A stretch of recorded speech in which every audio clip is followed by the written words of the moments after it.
Hahaha, ten hnusný vták mi zabil manžela. Ale ja som vyvinula nový spôsob, ako ho oživiť.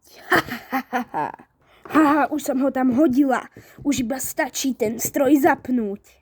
A dúfam, že bude normálny. Dúfam, že sa nestane z neho nejaký démon. Hahaha, už ten stroj zapínam.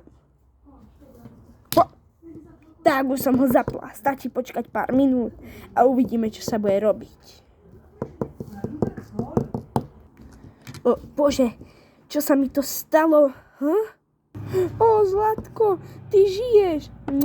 O, Pane Bože, čo sa mi to stalo? Posledne si pamätám, že som spadol zo skaly. No vieš, ty si zomrel, ale ja som ťa oživila.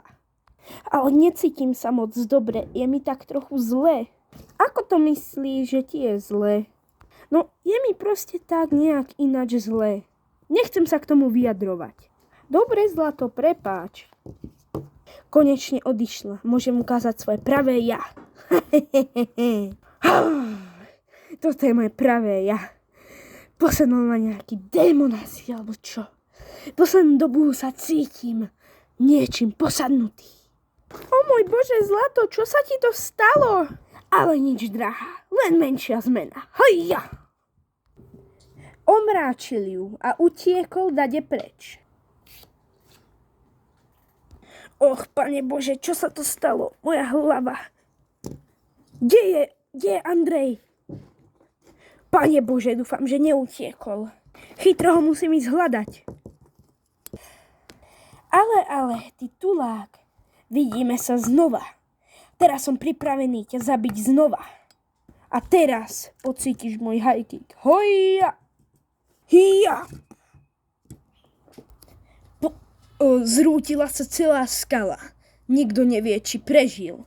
Ten vták samozrejme zomrel. Ešte, že tak. Pane Bože, čo sa to tu stalo? Ten vták umrel. Andrej, čo sa ti to stalo? Andrej, počuješ ma? Andrej! Čo sa mi to stalo? Drahá, čo tu robíš? Prečo si to urobil? Andrej, prepáč, ale musíme to tak urobiť. Hoj. Tak, Andrej, takto to už bude lepšie.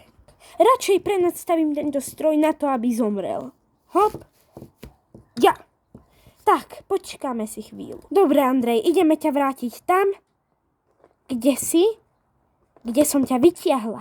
Hihihi. Dobre, Andrej, si v svojej hrobke a tam aj ostaneš. Dobre, hrobku som zavrela. A dúfam, že z nej nevylezie. Ďakujem, že si dopozeral môj minifilm do konca a hovorím ti, máš sa ešte na čo tešiť. Takže zatiaľ čau.